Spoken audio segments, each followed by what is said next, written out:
Baik, Assalamualaikum warahmatullahi wabarakatuh. Selamat berjumpa lagi bersama saya, pembelajaran Bahasa Indonesia, kelas 8.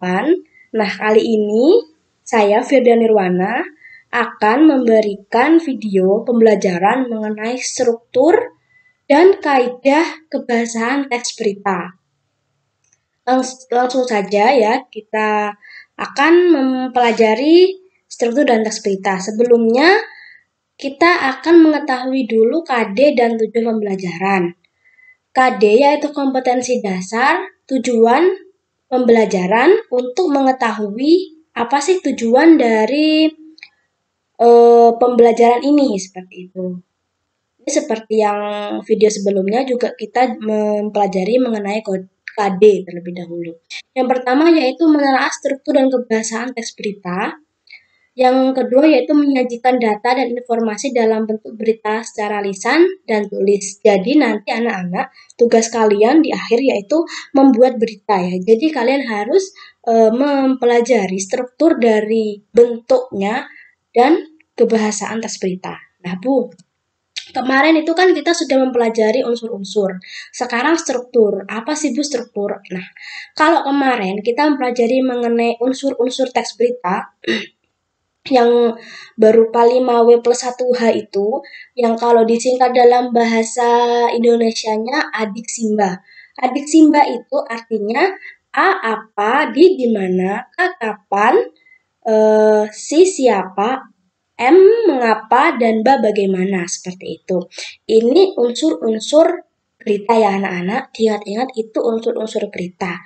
Sedangkan kita hari ini mempelajari mengenai struktur berita. Nah, struktur itu bagaimana sih Bu? Struktur itu bentuk. Nah, seperti kita mempelajari sebuah telur contohnya. Telur itu kita mempelajari bahwa unsur-unsur yang ada pada bagian telur itu apa saja. Telur itu Bu ada bagian yang berwarna putih dan ada yang berbagian warna kuning. Nah, kalau struktur itu mempelajari bentuk telurnya. Bentuk telur itu harus bagaimana sih? Ya harus bulat. Apakah harus bulat sempurna? Tidak.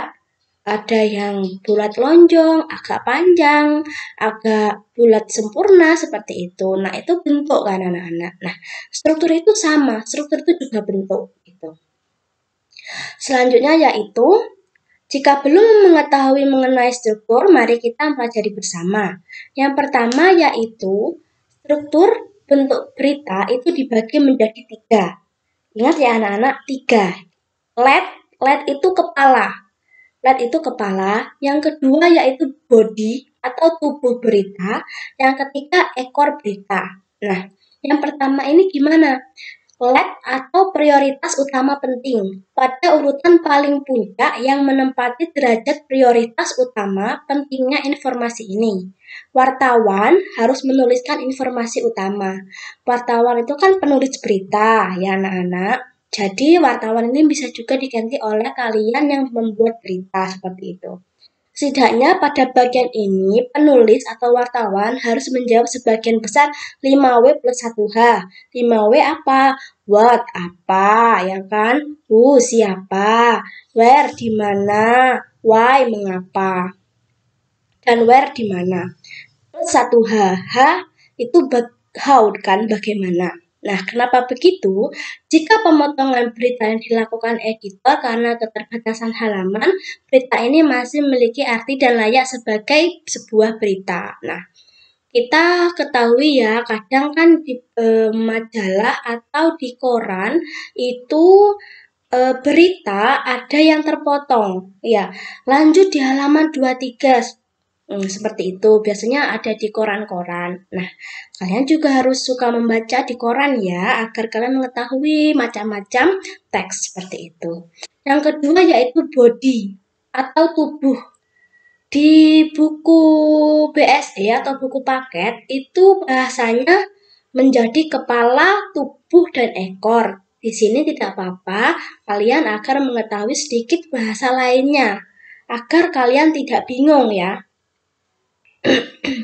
Merupakan penjabaran dari gagasan berita yang termaktub dalam lead dan lag. Penjabaran itu bisa merupakan jawaban why dan how. Nah, kalau tadi LED itu kan berita utama penting, prioritas utama. Nah, di situ kalian harus menjabarkan poin pentingnya di bagian kepala. Tapi karena bagian mengapa dan bagian bagaimana itu panjang, bisa di bagian tubuh. Seperti itu, sebagai penjelasan dari kepala. Nah, kalau yang ketiga yaitu ekor berita, berada setelah tubuh berita.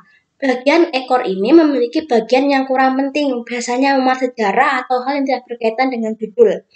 Semisal, ada peristiwa mengenai meletusnya suatu gunung. Nah, meletusnya suatu gunung ini diceritakan kan, meletusnya kapan, di mana, siapa saja korbannya. Nah, pada bagian akhir ada pembahasan mengenai sejarah gunung ini gitu.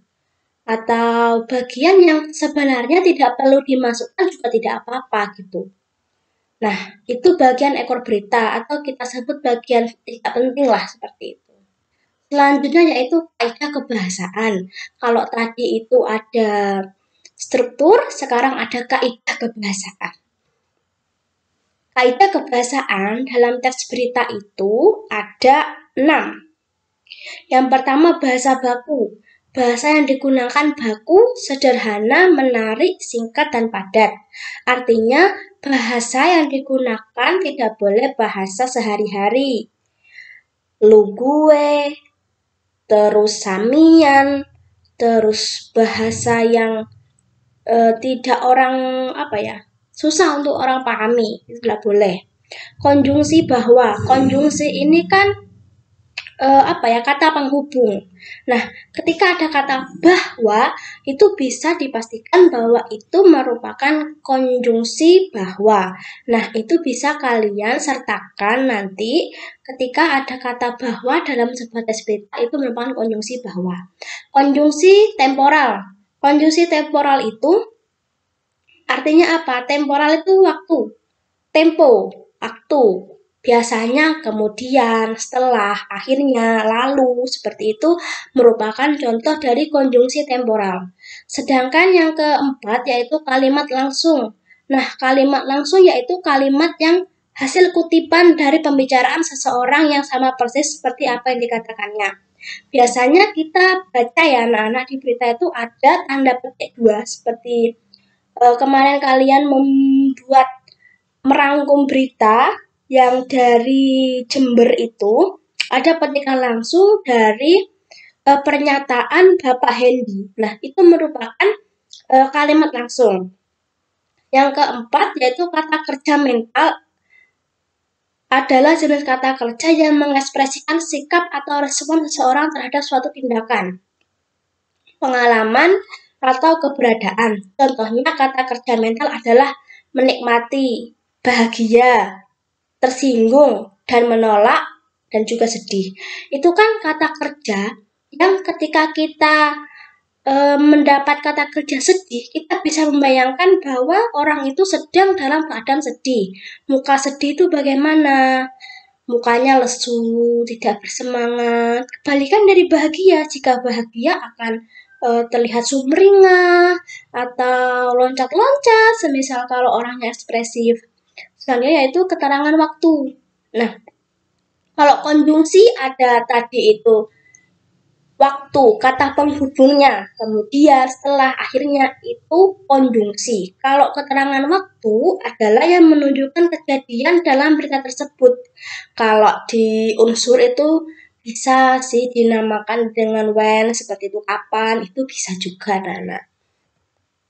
Nah, ini Ibu punya contoh analisis teks berita berdasarkan unsur-unsur dan strukturnya.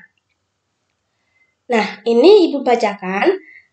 Kereta arah Jakarta Kota hanya sebagian yang beroperasi. Nah, di sini selanjutnya itu kereta anjlok dengan nomor KA 2473 rute Manggarai Bukit Duri terjadi di antara stasiun Manggarai Sudirman, Rabu, tanggal 6 bulan 4 2016 sekitar pukul 15.16 waktu Indonesia Barat.